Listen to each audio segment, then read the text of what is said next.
오늘 우리에게 주신 하나님의 말씀은 사도행전 3장입니다. 3장 1절에서 26절인데요.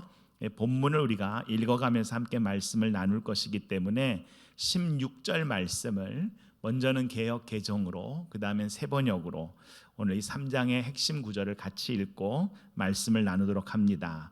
3장 16절 같이 읽습니다.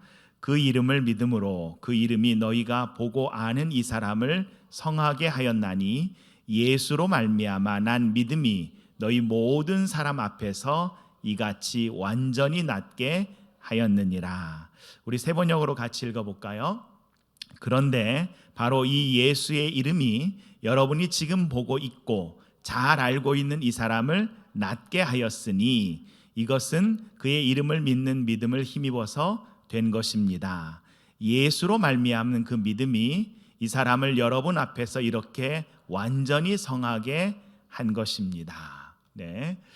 우리가 함께 읽는 이 사도행전 3장은 베드로와 요한이 기도하러 이제 성전에 올라가게 되는데, 성전에 올라가면서 그 성전의 미문이라고 아름다운 문이 있었거든요. 그 아름다운 문 옆에 앉아 있는 이 안진뱅이를 날 때부터 평생 이제 앉아서 살았던 그를 일으켜 세우는 그런 장면이죠.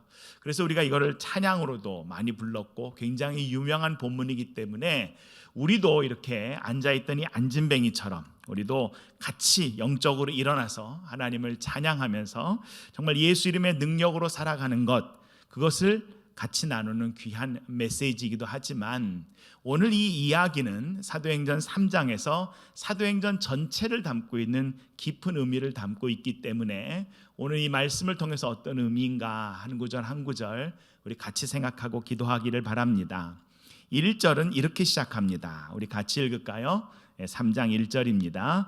제9시 기도 시간에 베드로와 요한이 성전에 올라갈새. 먼저 이 제9시라고 시작합니다. 그래서 세번역으로 보시면 오후 3시라고 돼 있죠. 주로 이제 개역 개정이나 성경에 나와 있는 이 유대인의 시간에 6시간을 더하면 우리의 시간인 것을 알 수 있어요. 유대인들은요, 주로 이제 해가 뜨는 오전 6시, 그리고 해가 져지는 오후 6시가 하루잖아요. 그래서 이 낮 동안에 있는 일 중에서 이 시간에 3시간 단위로 잘라서 오전 9시, 12시, 3시, 이 삶의 중심의 시간을 3번 기도의 시간으로 갖습니다. 그래서 그 기도의 시간에 성전에 올라가기도 하고 스스로가 구별하여 기도하면서 영적인 삶을 놓치지 않으려고 하는데, 누가는 바로 제9시 오후 3시를 강조하면서 오늘 3장의 사건을 시작합니다. 또 하나 중요한 것은 지금까지는 이 성전에서 우리가 떨어져 있다가 마가의 다락방에 있었던 이 제자들이 성전으로 이제 올라가는 거예요. 함께 고백합시다. 다락방에서 성전으로, 성전으로 나아가는 사건에서 바로 이 시간과 오늘 본문의 사건이 나오는데, 물론 이 사건이 벌어졌던 시간 자체가 오후 3시였기 때문에 기록했겠지만, 이 누가와 사도행전을 여러분 같이 읽다가 보면 누가가 강조하는 이 9시라는 시간이 어떤 의미인가를 볼 수 있는데, 누가 보면 23장 44절에 이렇게 기록되어 있어요. 같이 한번 볼까요?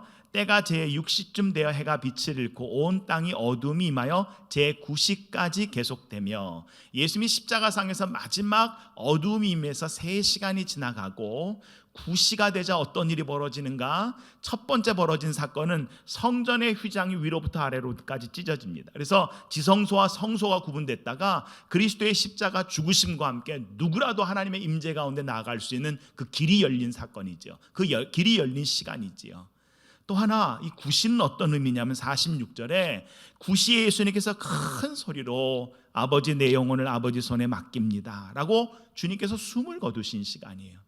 이거를 요한복음 19장 30절에 보시면 내가 다 이루었다라고 구원 사역을 이루신 시간, 바로 그 시간에 이제는 성령에 충만한 사람들이 성령과 함께 동행하면서 예수 그리스도의 영광을 드러내는, 성령의 능력을 드러내는 그러한 사건들에 참여하고 있는 것을 우리가 볼 수 있습니다. 이 일은 이미 요한복음 14장에서 예수님께서 12절에 이렇게 말씀하셨어요. 내가 진실로 진실로 너에게 이르노니 나를 믿는 자는 내가 하는 일을 그도 할 것이요 또한 그보다 큰 일도 하리니 이는 내가 아버지께로 감이라. 13절 같이 읽어볼까요? 너희가 내 이름으로 무엇을 구하든지 내가 행하리니 이는 아버지로 하여금 아들로 말미암아 영광을 받으시게 하려 함이라. 아멘. 예수 그리스도의 이름에 능력이 있는 줄 믿습니다. 구원을 이루신 그 예수 그리스도의 이름을 붙잡고 기도할 때 결국엔 누가 영광을 받아요? 하나님이. 그리고 그 이름의 주체가 되시는 예수 그리스도께서 영광을 받으시게 하셨다라는 거예요. 저와 여러분은 바로 그 그리스도를 따라가는 사람들입니다. 그리스도로 말미암아 우리에게 주신 성령으로 충만함을 받을 때 저와 여러분의 삶의 그 이름을 붙잡고 살아가는 믿음의 장소, 믿음의 고백, 믿음의 시간들마다 주님께서 영광을 받게 될 줄 믿습니다. 마가의 다락방에서 성전으로의 변화, 이 시점과 장소의 변화는 어떤 것이냐면 사역의 무대가 확장되었다는 것을 말하지만 동시에 이 예수님의 제자들이 성전과 분리된 삶을 산 것이 아니다라는 것을 말합니다. 저와 여러분이 지금은 사회적 거리두기를 하고 있어요. 정말 누가 있어서 이렇게 사회적 거리두기를 할 수 있게 할까요? 모든 성도들로 가득했던 교회가 지금 빈 공간이 되게끔 한 그 사건 이후에 반드시 하나님께서 이 다락방에서부터 성전으로 나아갈 때, 다시 성전에 모여서 예배하게 될 때 성령의 강력한 역사 가운데 만물을 새롭게 하시는 하나님의 역사가 이 시대의 교회를 통해서 이 땅 가운데 펼쳐지게 하실 줄 믿습니다. 그 일을 위해서 우리를 준비하게 하시고 깨어 기도하게 하셨는데, 오늘 본문 시작에 보시면 베드로와 요한이라는 두 사람이 성전을 향해서 움직이고 있는 것을 볼 수 있습니다. 우리가 성경을 읽을 때 반복되는 사건 중에 하나는 둘이라는 숫자는 바로 증인의 숫자를 이야기합니다. 신명기 17장 6절을 보시면요, 한 사람이 증언해서는요 사람을 죽일 수가 없어요. 사람의 생명을 다루는 아주 중요한 일에는 두 사람 이상의 증언이 있어야 되고, 예수님께서 마태복음 18장 19절에 기도에 대해서 이야기하시면서 이렇게 말씀하셨는데 같이 읽어볼까요? 진실로 다시 너에게 이르노니 너희 중에 두 사람이 땅에서 합심하여 무엇이든지 구하면 하늘에 계신 내 아버지께서 그들을 위하여 이루게 하시리라. 두 사람은 서로가 화해된 두 사람, 관계가 회복된 두 사람, 이 두 사람을 통하여 앞으로 일어날 성령의 증인되게 하시고 부활의 증인되게 하신다라는 것입니다. 그런데 2절에 오늘 보면 이렇게 기록하고 있어요. 2절을 보시면 나면서부터 못 걷던 이가 사람들이 그를 메워왔다는 거예요. 메워와서 성전에 들어가는 사람들에게 구걸하게 하기 위해서 날마다 미문이라는 성전문에 두는지라 라고 되어 있습니다. 보십시오. 성전에 기도하러 올라온 사람만 있었던 게 아니다라는 거예요. 성전에 들어가는 사람들에게 구걸하기 위해서 사람을 메워온 안진뱅이도 있었고, 심지어 그 사람은 날마다 성전 미문에 있었다라는 것입니다. 분명 성전은 만민이 기도하는 하나님 아버지의 집입니다. 그런데 이 성전에 올라오는 사람들의 목적은 달랐다라는 것입니다. 이 시간 온라인 예배를 통하여 하나님의 임재를 사모하시는 저와 여러분의 목적은 무엇입니까? 3절은 이렇게 기록하고 있습니다. 우리 한번 같이 읽을까요? 3절, 그가 베드로와 요한이 성전에 들어가람을 보고 구걸하거늘입니다. 베드로와 요한이 성전에 기도하러 들어가려고 그러니까 미문에 앉았던 안진뱅이가 구걸을 합니다. 그러자 4절, 베드로와 요한이 더불어 주목하여 그를 봅니다. 이거를 세번역으로 보시면 베드로가 요한과 더불어 그를 눈여겨보고라고 기록하고 있습니다. 마가의 다락방에서 성령의 충만한 사건을 체험한 이 베드로와 요한, 나면서부터 못 걷는 사람으로 성전으로 들어가는 사람들에게 구걸하기 위해서 날마다 성전 미문에 앉혀있던 이 안진뱅이를 보는데 눈여겨보았다라는 것입니다.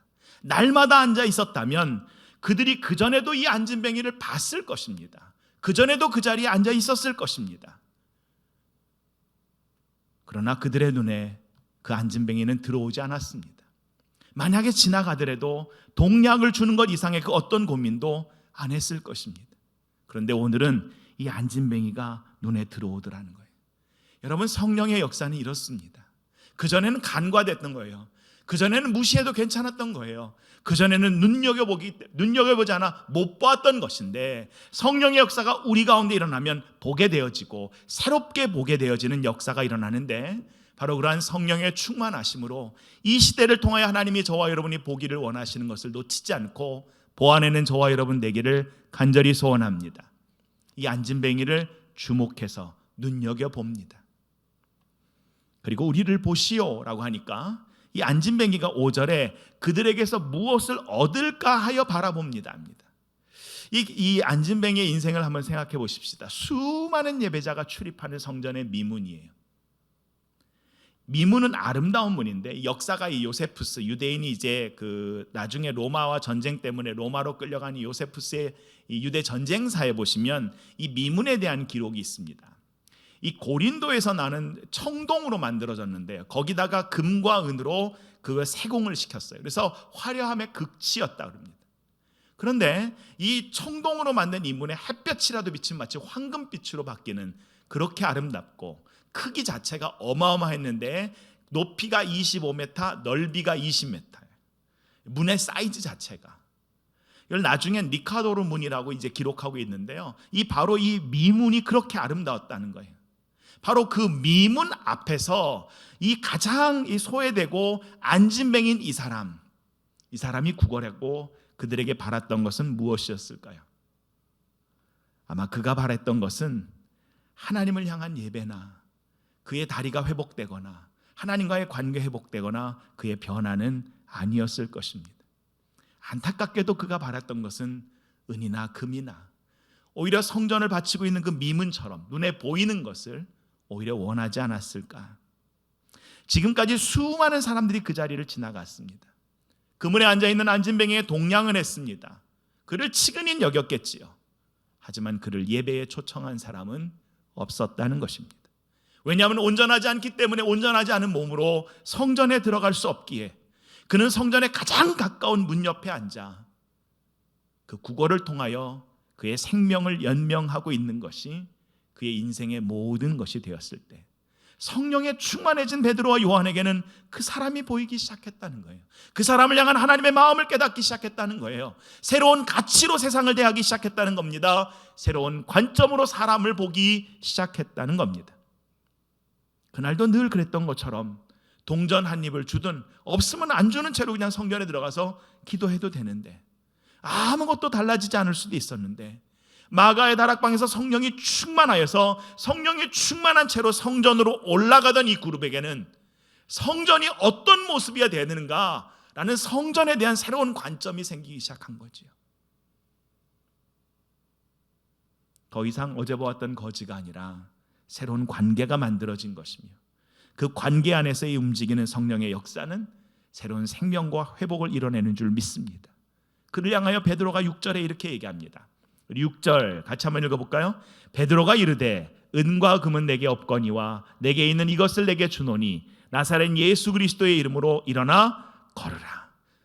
이 말에 빠져있는 게 뭐예요? 당신이 원하는 은과 금은 내게 없거니와. 그렇죠? 지금 당신이 나를 바라보는 그 기대에 찬 은과 금은 내게 없습니다.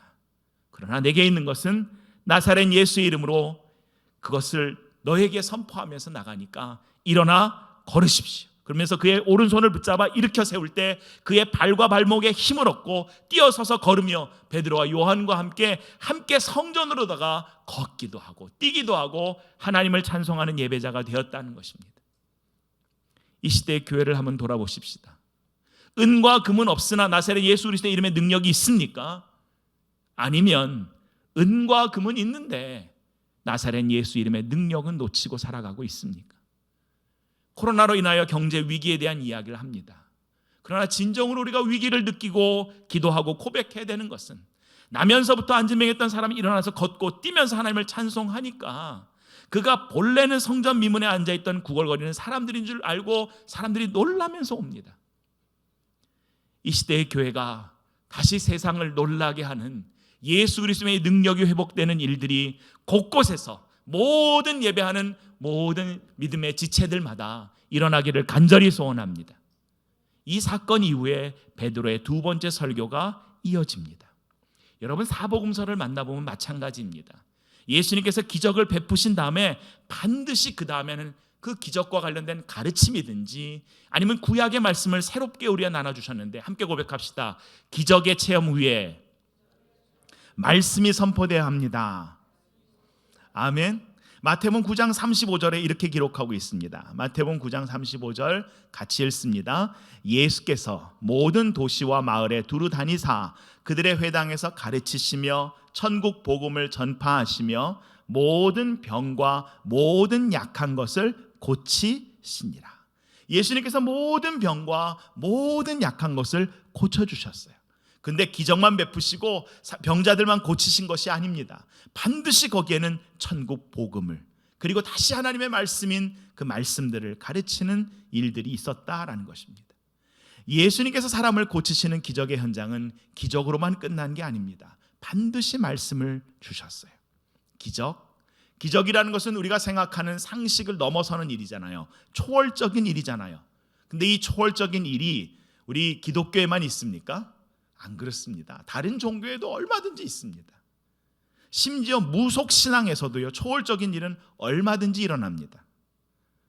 그리고 가만히 들여다보면 우리가 놓쳐서 그렇지 저와 여러분의 삶 하루하루가 기적의 연속인 줄 믿습니다.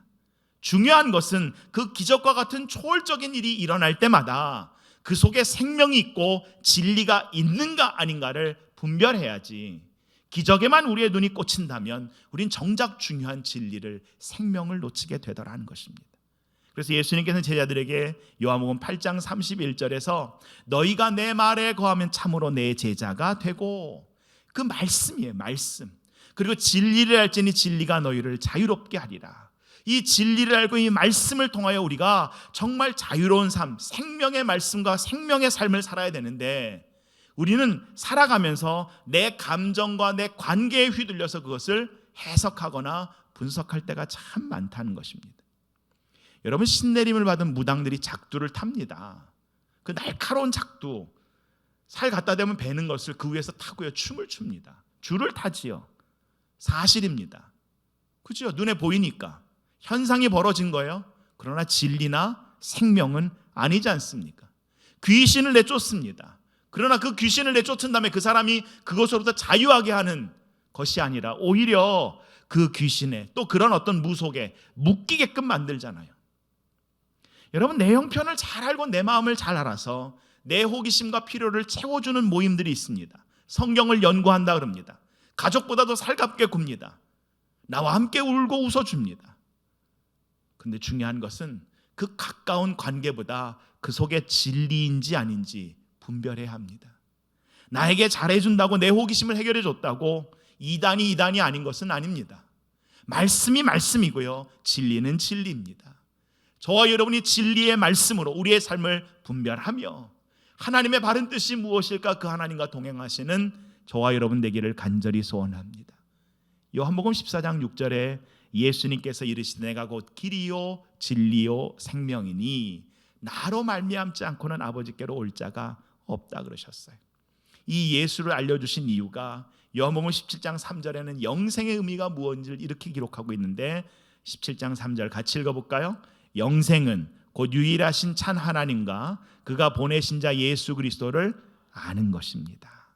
기적은요, 생명과 진리의 말씀을 깨닫게 해주는 통로지, 그것이 목적이 아닙니다. 우리의 기도의 목적이 기적이 아닙니다. 기적을 넘어서서 우리가 주님과 함께 예수 그리스도를 온전히 알고 하나님을 온전히 알아 그리스도의 장성한 분량까지 자라가는 것이지요. 그래서 이런 기적들이 우리의 삶에 벌어질 때 이것은 하나의 사인이며 하나의 통로입니다. 앉은 뱅이에 일어나서 걷고 뛰고 하나님을 찬양하는 기적의 사건 후에 베드로가 설교를 선포합니다.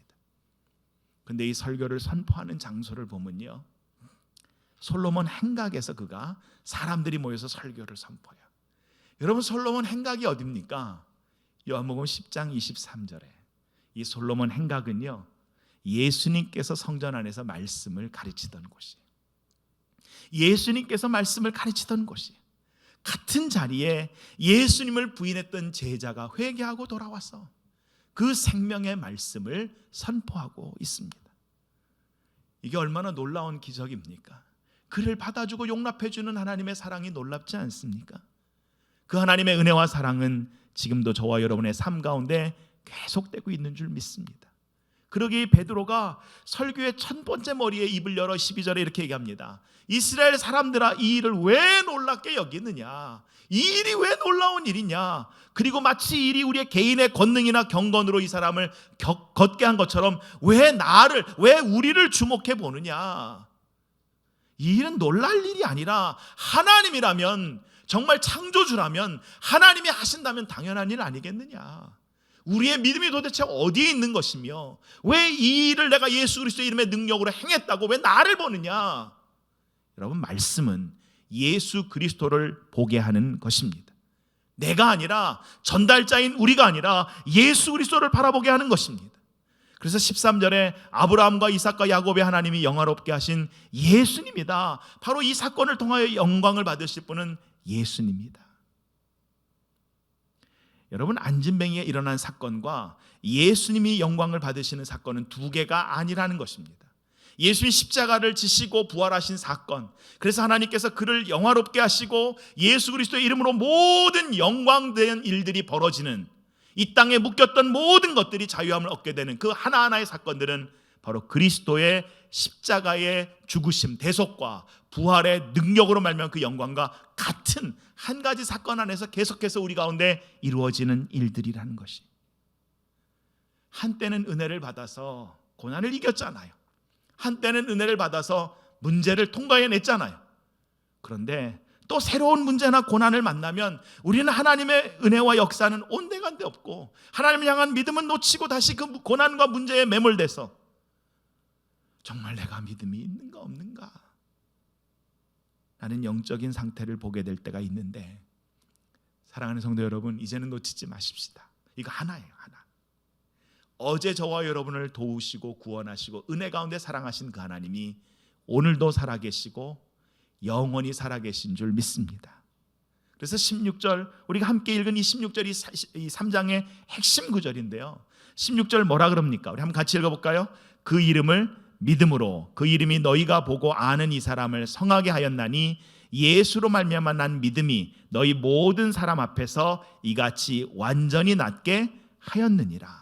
그 이름을, 예수 그리스도의 이름을 믿음으로, 그 이름이 바로 이 사람을 온전케 한 것이고, 예수로 말미암아 난 믿음이 너희 모든 사람 앞에서 이같이 완전히 낫게 하였느니라.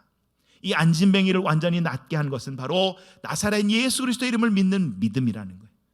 이 선포처럼, 안진뱅이처럼 소망을 잃고 베드로의 설교를 듣고 있던 유대인들의 믿음, 성전은 종교화되고 성전은 오히려 하나님을 예배하는 회개와 참회와 회복의 장소가 아니라 제사와 모든 제의로, 그들이 갖고 있는 결례로 오히려 그 모든 동적인 하나님의 역사가 정적으로 바뀐 그 성전이 다시 예수 그리스도의 이름으로 회복되게 하시고, 또 이 선포처럼 안진뱅이처럼 예배의 중심이 되는 성전의 관습과 전통이 오히려 살아있는 예배로 바뀌는 그런 것처럼 종교의 의식에 젖어 있고 우리 가운데 예수 그리스도의 능력을 놓쳤다면 그 믿음이 다시 우리 가운데 회복되는 이 시간 되기를 간절히 소원합니다.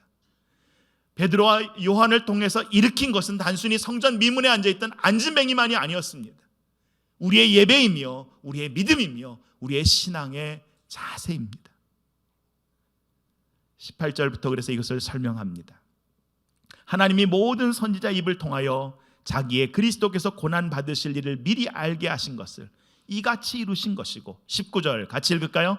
그러므로 너희가 회개하고 돌이켜 너희 죄 없이 함을 받으라. 이같이 하면 새롭게 되는 날이 주 앞으로부터 이를 것이요. 이 두 번째 이 베드로의 설교를 보시면 예수 그리스도의 이름을 믿음으로 말미암아 하나님께서 우리에게 베풀고자 하시는 복이 나오는데, 그 은혜와 복이 뭐냐? 19절, 새롭게 되는 날이에요. 새롭게 되는 날, 모든 것이 완전히 회복되는 날. 이거는 지금 이 설교만이 아니라 선지자를 통해 하나님께서 선지자들의 입을 통해서 반복해서 얘기하셨다는 거예요. 첫째 달, 첫째 날. 우리의 인생을 첫째 달, 첫째 날처럼, 주님께서 천지를 창조하신 그 첫날처럼 완전히 새롭게 하시겠다라고 말씀하셨다는 것입니다. 함께 고백합시다. 하나님은 예수님을 통하여 만물을 회복하십니다. 아멘. 이것은 바로 온전한 모습, 회복되고 고치겠다, 창조 때의 그 모습으로 우리를 온전케 하시겠다. 그것이 무엇을 통하여? 예수 그리스도 이름을 믿는 믿음을 통하여 이것을 가능하게 하시고 그 약속을 저와 여러분에게 주신 줄 믿습니다. 십자가는요, 만물을 회복하는 생명의 길입니다. 이번 주간 우리가 고난주간으로 들어가서 함께 기도할 때 바로 이 고난주간의 이 하루하루의 묵상을 통하여 저와 여러분이 예수를 통하여 만물을 회복하시는 그 하나님의 임재를 맛보고 성령으로 충만한 하루하루 되시기를 간절히 소원합니다. 무너진 곳에 부활의 능력이 임하고 부활을 통하여 우리에게 이루신 하나님의 은혜가 이루어지는데 요한계시록 21장 5절에 이렇게 말씀하셨어요. 같이 읽어볼까요? 그때에 보좌에 앉으신 분이 말씀하셨다. 부활한 내가 모든 것을 새롭게 한다. 또 말씀하셨습니다. 기록하여라. 이 말은 신실하고 참되다. 네. 하나님께서 모든 것을 새롭게 하신다 그러셨어요. 누구를 통하여? 예수 그리스도를 통하여. 그 예수 그리스도의 이름을 믿고 그 예수 그리스도가 우리를 위해서 십자가에 대속하신 줄을 믿고 사는. 그래서 오늘 본문 20절에 베드로의 설교는 뭐라 그럽니까? 또 주께서 너희를 위하여 예정하신 그리스도 곧 예수를 보내시리니. 21절 같이 읽을까요? 하나님이 영원 전부터 거룩한 선지자들의 입을 통하여 말씀하신 바 만물을 회복하실 때까지는 하늘이 마땅히 그를 받아 두리라. 예수의 십자가의 대속을 통하여 만물을 회복하겠다는 계획이 지금도 이루어지고 계시고, 우리가 보기엔 이 전염병 때문에 우리가 보기엔 모든 것이 무너지는 것 같고 우리 안에 있는 이런 어떤 여러 가지 체제들이 정말 흔들리는 것 같고 하지만 이 과정을 통하여 하나님은 만물을 새롭게 하시는 그 과정으로 우리를 인도하시고, 우리가 이런 사회적인 틀과 우리의 관념 안에서 놓쳤던 것들을 다시 성령의 충만하심 가운데 새로운 관점과 새로운 시각으로 보게 하실 줄 믿습니다. 왜냐하면 하나님은 우리를 사랑하시기 때문에 이 일을 하고 계시다는 거예요. 그래서 요한복음 3장 16절에 이 독생자를 주신 것은 이 땅을 심판하려 그러신 것이 아니라 구원하려 그러신 거고, 이 예수를 부인하는 사람은 이미 심판을 받은 것이라는 거예요. 우리에게 은혜로 구원을 주셔서 그 구원으로 살게끔 하셨는데 끝까지 회개하지 않고 그 하나님이 주신 회복을 누리지 않는다면 결국에 그 끝은 이미 심판을 받은 거라는 거예요. 하나님이 이 땅을 예수를 통하여 회복하고 싶으신 것이 무엇입니까? 그것을 구약의 선지자 이사야는 이렇게 예언했어요. 이사야서 11장 6절에서 9절에 보면 그 회복이 이렇게, 그 나라가 오면 이렇게 된다라는 것을 표현하는데 우리 6절부터 한번 같이 읽어볼까요? 그때에 이리가 어린 양과 함께 살며 표범이 어린 염소와 함께 누우며 송아지와 어린 사자와 살찐 짐승이 함께 있어 어린아이에게 끌리며 7절 암소와 곰이 함께 먹으며 그것들의 새끼가 함께 엎드리며 사자가 소처럼 풀을 먹을 것이며 8절 젖먹는 아이가 독사의 구멍에서 장난하며 젖된 어린아이가 독사의 굴에 손을 넣을 것이다. 9절 같이 읽습니다. 내 거룩한 산 모든 곳에서 해됨도 없고 상함도 없을 것이니 이는 물이 바다를 덮은 같이 여호와를 아는 지식이 세상에 충만할 것입니다. 아멘. 우리가 여호와를 아는 지식이, 예수 그리스도를 아는 지식이 영생인데요, 그 알미 세상에 충만하기 위해서 기도함으로 나아가기를 간절히 소원합니다. 하나님의 나라가 뭡니까? 힘이 있는 자와 힘이 없는 자, 배운 자와 못 배운 자, 가진 자와 갖지 못한 자가 차별의 세상이 아니라, 서로를 물고 뜯는 세상이 아니라 함께 더불어 먹는 세상이라. 이 사자가 소처럼 풀을 먹는다는 거예요. 여러분 성경 읽을 때 재밌지 않습니까? 지금까지 사자가 편식했잖아요, 그죠? 육식이잖아요, 육식. 근데 이제는 골고루 해서 이제 채식도 한다는 거 아닙니까? 다양하게 되고요. 내가 지금까지 갖고 왔던 내 스타일과 모든 관점과 모든 룰들이 그리스도 안에서 완전히 회복되기 때문에 변화된다라는 거예요. 이것을 모세를 통하여 또 사무엘 이후의 선지자를 통하여 반복해서 하나님이 말씀하지 않으셨느냐? 이렇게 하신 이유는 뭐냐? 25절 아브라함을 통하여 모든 족속이 너의 씨로 말미암아 복을 받게 할 것이다. 이게 하나님의 약속이고 하나님의 계획이었다는 거예요. 그래서 26절 오늘 마지막 구절인데 같이 읽어볼까요? 하나님이 그 종을 세워 복 주시려고 너에게 먼저 보내사 너희로 하여금 돌이켜 각각 그 악함을 버리게 하셨느니라. 예수 그리스도를 우리에게 보내신 이유는 바로 하나님이 우리에게 허락하신 그 복을 누리라고요. 예수 그리스도의 이름에 그 믿는 믿음이 바로 교회의 능력이며 그것을 통하여 하나님의 복이 저와 여러분 가운데 충만하게 임하는 줄 믿습니다. 예수 그리스도의 이름을 향한 믿음, 이건 되게 심플합니다. 단순해 보입니다. 그런데 단순하지만 이게 진리입니다. 오늘 본문 16절 세 번역으로 제가 한번 같이 다시 읽고 이 말씀 붙잡고 함께 기도하길 원하는데요. 16절 세 번역은 이렇게 기록되어 있습니다. 그런데 바로 이 예수의 이름이 여러분이 지금 보고 있고 잘 알고 있는 이 사람을 낫게 하였으니 이것은 그의 이름을 믿는 믿음을 힘입어서 된 것입니다. 예수로 말미암은 그 믿음이 이 사람을 여러분 앞에서 이렇게 완전히 성하게 한 것입니다. 하나님께서 예수 그리스도를 십자가로 보내시고 그가 그 십자가의 고난을 당하시고 다시 죽음에서 일으켜 부활을 이루신 것은 바로 저와 여러분에게 우리의 죄를 대속하고 부활의 사람으로 살라고 그 복을 주시기 위함인 줄 믿습니다. 그러므로 우리의 삶에 왜곡되고 뒤틀린 것이 있다면 이 시간 하나님의 말씀에 순종함으로 하나님께 나아가시는 저와 여러분 되기 바랍니다.